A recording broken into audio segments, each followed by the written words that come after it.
are listening to Cover Stories, a deep dive into the stories behind iconic album art with Adam and Charlie O.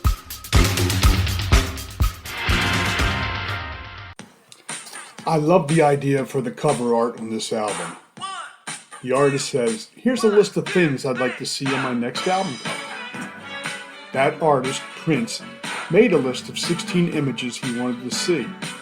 Graphic artist Jim Warren pitched an initial concept, but Prince hired Doug Henders, a sometime artist, sometime carpenter on the Purple Rain tour, to do the cover.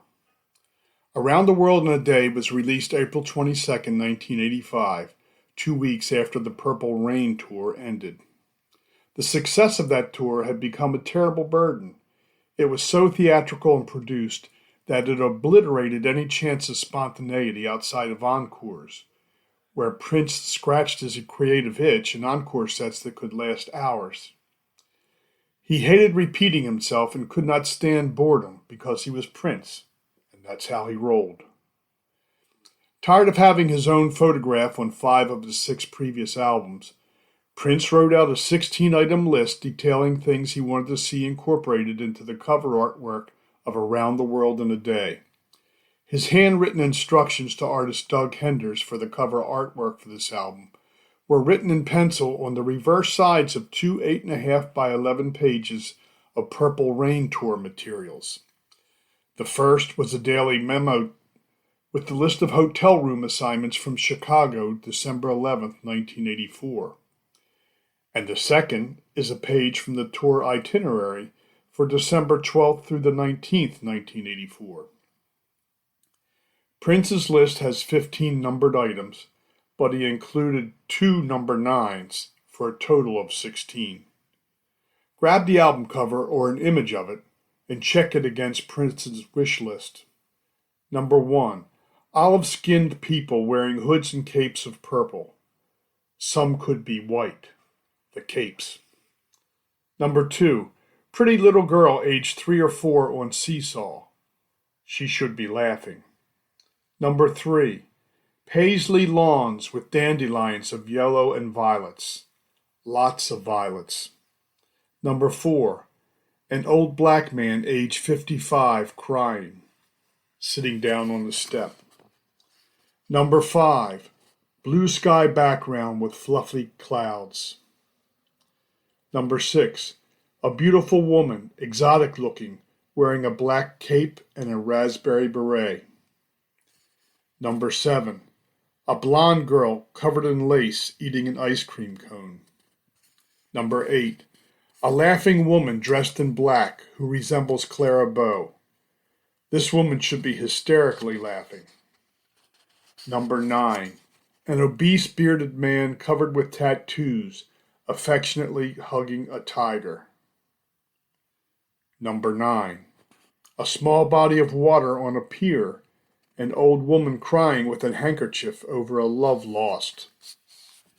Number 10, a ladder leading from the water into one of the clouds in the sky. Number 11, 2 or 3 people wearing black button-downs, playing tambourines, hair shorter on one side, sorta. Number 12, a naked black baby running with an American flag. Number 13, a small Russian fighter jet flying through the sky. Shouldn't be a real focal point. Number 14, doves flying and walking. Number 15, a juggling clown, 2 juggling balls, a globe. The notes, described as in fine condition, were sold at auction July 19, 2018 for $7,893. You can find them easily online. Most but not all the subjects Prince identified were incorporated into the album artwork. I cannot find the obese tattooed man hugging a tiger. The ice cream eating woman is no blonde. A couple of unrequested items have shown up as well. One of them is a puppy, believed to be Prince's actual dog at that time. And there's a woman playing a violin. Jim Warren, who lost out on the album design, did have his graphic of a boy holding a balloon that featured the logo created by Margot Chase bearing the title of the album. This image was overprinted on the final artwork. Doug Henders, with art direction from Laura LaPuma Nash, who had worked with Prince on many previous covers, had pretty free rein given Prince's wish list. Henders staged photographs of some of the characters in the painting that were used as the models for his painting. You can find some of them in an internet article called Prince's Around the World in a Day, a Reappraisal. Many of the characters and images on Prince's list were taken directly from the song titles and lyrics. Some maintain the revolution, which had a minimal part in the creation of this album, are represented among the images on the cover. Many think the white-jacketed character looks uncannily like Prince. Henders has said Prince is not depicted on the album cover, which is set in a colorful Paisley Park. Prince gave me a laundry list, said Henders. Old woman crying, a clown juggling the earth, a ladder going to heaven.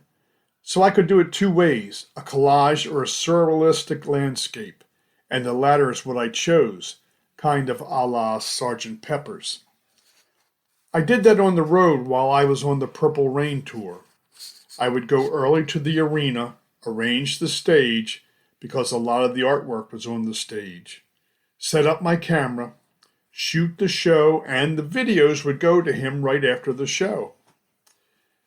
Then he would have parties in his hotel suite in whatever city. And some people were prisoners, and some people were guests. I ended up going back to my hotel room and painting all night long. After 2 weeks, I got pretty burned out, and I hired someone to take my place shooting video. I rented a hotel in Los Angeles and finished the painting. I made Prince's management buy it an airline seat because we couldn't trust them to put it below. The album title comes from a song of the same name. Asked what picture were you painting with Around the World in a Day, Prince said, I've heard some people say I'm not talking about anything on this record. And what a lot of other people get wrong about the record is that I'm not trying to be this great visionary wizard. Paisley Park is in everybody's heart. It's not just something that I have the keys to.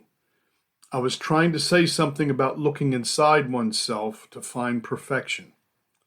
Perfection is in everyone. Nobody's perfect, but they can be. We may never reach that, but it's better to strive than not. I like to think this album cover and its Paisley Park at least briefly represented perfection to Prince. Critical reception to the album was mixed. Many thought Prince was attempting an obvious homage to the late-period Beatles. His guitar play and flamboyant appearance also invited comparisons to Jimi Hendrix. A New York Times rock critic wrote at the time that Prince is risking charges of imitation and excessive eclecticism by deliberately invoking so many icons of 60s rock. Prince took exception to the comparisons, both of the cover and the music. He said, the influence wasn't the Beatles. They were great for what they did, but I don't know how that would hang today. The cover art came about because I thought people were tired of looking at me. Who wants another picture of him? I would only want so many pictures of my woman, then I would want the real thing. What would be a little more happening than just another picture would be if there was some way I could materialize in people's cribs when they play the record. I don't mind the album being called psychedelic because that was the only period in recent history that delivered songs in colors. Led Zeppelin, for example, would make you feel differently on each song. About the comparisons to Jimi Hendrix, Prince said, it's only because he's black. That's really the only thing we have in common. He plays different guitar than I do. If they really listened to my stuff, they'd hear more of a Santana influence than Jimi Hendrix. Hendrix played more blues. Santana played prettier. You can't compare people, you really can't, unless someone is blatantly trying to rip somebody off. And you can't really tell that unless you play the songs. There are a lot of interesting album art stories out there. This is one of my favorites.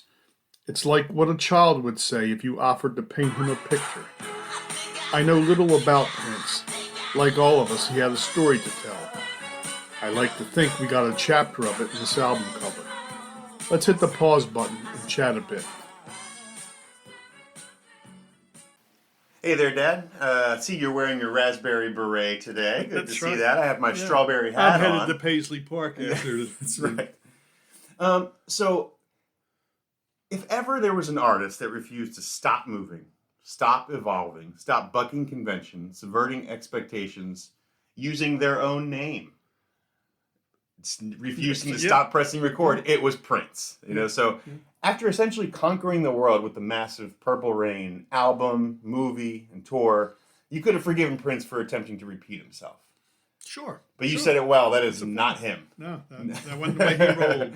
Not his vibe. So what do you remember about Prince at the time, in the early 80s? This is easy. I remember nothing about Prince. Really? And it's interesting to me because Prince was my big realization that I had lost touch with music. I mean, when you're young, music is your life. And at some point you decide to go with music and make it your life, or you go a different direction and music finds a different place. And you get a job and you don't have as much time. And then maybe kids come along and you have even less time. And that was sort of the path that I took. And then when Prince came along, I realized this is a new sound. I don't like it. He's a new generation. I didn't like that either. I think it was a realization for me that I like music from my generation, and I like music from my past. It enables the old to believe they're still young. That you can hear these songs that from your heyday, so to speak. And so when Prince came on, I thought, this guitar, this look, this change your name. What the hell's gone? What's wrong with kids today? Kind of thing is where I hit it with Prince, and Prince was really that wow, barrier, and it was interesting. So I was almost in my ignorance, I was almost anti-Prince. It was That's like funny. I had no idea this was a thing. No. Wow. So I do agree in that new or confusing music really forces nostalgia upon you. It makes you feel left behind, but the 80s, to me, obviously I was a child, but I always felt like they were ruled by Michael Jackson and Madonna. You couldn't move for a Michael Jackson song. You had to actively avoid hearing the biggest tracks from those two artists at the time. And I don't lump Prince in with pop music, but the crossover and star appeal is very similar. So except for 1982's 1999 album, cover art for Prince was always a no-brainer. So if you look like Prince, you'd be wise to use that likeness to market damn near anything. And he did. He did. Yeah, we said it was 5 of 6 of his first album. I think, right? Yeah. So it's fitting, though, that we're coming up on Christmas here because this is the story of a wish list. Yeah, I loved it. So how hastily put together do you think this was, or do you think it was painstakingly poured over? No, I think it was pretty spontaneous because he grabbed a couple of papers that were available to him, wrote on the back of them. And at the time, I remember going through the different songs and seeing in the lyrics of the songs are a lot of the images that appear on the album. Absolutely. So you go through it's probably about 6 or 7 of them. I think I went through and said, "Oh yeah, well there's the ladder, or there's the crying woman, or there's the man, the crying man, and all this kind of stuff." And so I think it was kind of spontaneous that he was trying to say, "I want an album that speaks of what's in the music," and he got those papers and jotted it down. That's wild. So, were there any other instructions for the artist, Doug Henders? Or no, he says he had free reign. That's not wild. Purple Rain, but he had free reign. Yeah. But, it almost feels like a challenge to me. Prince was saying, see what you can do. Yeah. To Henders' credit. Bring my vision to life. Yeah. He was able to include nearly everything that Prince wanted. Yeah. But I'm really intrigued by the omissions that you noted. So being unable to find the image of an obese man hugging a tiger. as well as a blonde He woman probably eating thought ice cream. Michael Jackson's done that, not the obese part. Well, that's true. Yeah, he has a tiger. There's no chimps. We're not That's right. crossing over with the Prince of Pop here. Yeah. Just the Prince. So he nearly met the demand for the latter, but curiously changed the woman's hair color, and he even added a few items of his own. Of most note, Prince's dog. Yeah. Again, you'll get on my good side. Put Prince's dog, which reportedly was maybe his puppy. Is that true? I think that appears so in the cover. Yeah. So the modeling sessions for this must have been pretty wild. But I'd like to focus for a moment on Jim Warren. So do we know, did he lose out on creating the entire album? Had he worked with Prince before? He pitched an idea and it was rejected. I couldn't find any evidence of what he pitched, but he pitched an idea. It may have borne some relationship to the boy with the balloon or something. Yeah. He pitched and lost, but it was a good sport and came back with a sticker for the album. Yeah. So you did. You mentioned that his boy holding a balloon. It was neat that he was able to still get that included with a sticker. The logo emblazoned on the balloon was still included, and that's what Margot Jones. I don't remember the name. Created the lettering, I believe, but the psychedelic lettering was the perfect fit for this album. This is obviously the album where people really say Prince went psychedelic. There's far more to it than that, but that's the tagline. So Hendrix sounded like he dove all the way in for the creation and execution of this. He certainly didn't need to go on the Purple Rain tour along with Prince. Did he? What was the purpose of that ultimately? Shooting the video. And he was a afterwards. Carpenter. Yeah, he worked the stage sets and all that kind of thing. And then when he was finished that, it was okay. Now record this stuff as well. So he had he was a roadie and just had growing responsibilities that grew to include. Create an album cover for me. Yeah. And was this was his first and only, right? I believe it was. I was digging, trying to find any other work, but this appears to be the only one. Yeah. So that's a long day. Yes. Fix this, video record that, load that truck, and then go start painting. Yeah. But as taxing as it sounds, it explains why he was so protective of the painting. He gave it its own plane ticket. Is that right? Yeah. He got the record company to pay for it. Do not put this down below with Prince's puppy. You get this a seat, But it's interesting in reading about the reception of this particular album. Retrospectively, I think it's finally understood in the manner in which it was intended. I don't know what you think about this. What were your impressions when you listened to the album? This was the only Prince album that I've ever listened to. Wow, okay. I'm sure you'd come across some Purple Rain without knowing it. But Sure. I've heard of songs and all that stuff, but to sit down and say, I'm going to listen to a Prince album from start to finish. And, psychedelic music, I'm sure, evolved like all other music did. So this was not, the psychedelic is Cream and maybe the Beatles and that sort of thing that had evolved since then. But yeah, you can see the roots. You can see the family resemblance to what he put on that album and some of the earlier psychedelic stuff. Oh, 100%. So, so he was laying himself open to those. You're imitating the Beatles. You're imitating this group. You're trying to reprise the psychedelic era. So, yeah. And it's interesting, to come back to what you said earlier just about, engaging with Prince felt like for the first time you didn't quite understand what was happening in the zeitgeist, Mm-hmm. But I think one of the things that people had a problem with was hearing Prince called a genius or a visionary, but he was never the one to do that. He even went out of his way to say that I've never said that about myself. I don't know why people throw this at me, but I think it's because he was so prolific and so out there. But, Sign of the Times, Purple Rain, 1999, all critically lauded, considered classics. But this particular album is one of the left turns that was probably really puzzling to both his fans and the general public. But it's wild to hear someone say that this album wasn't about anything. When you press play, do you hear it?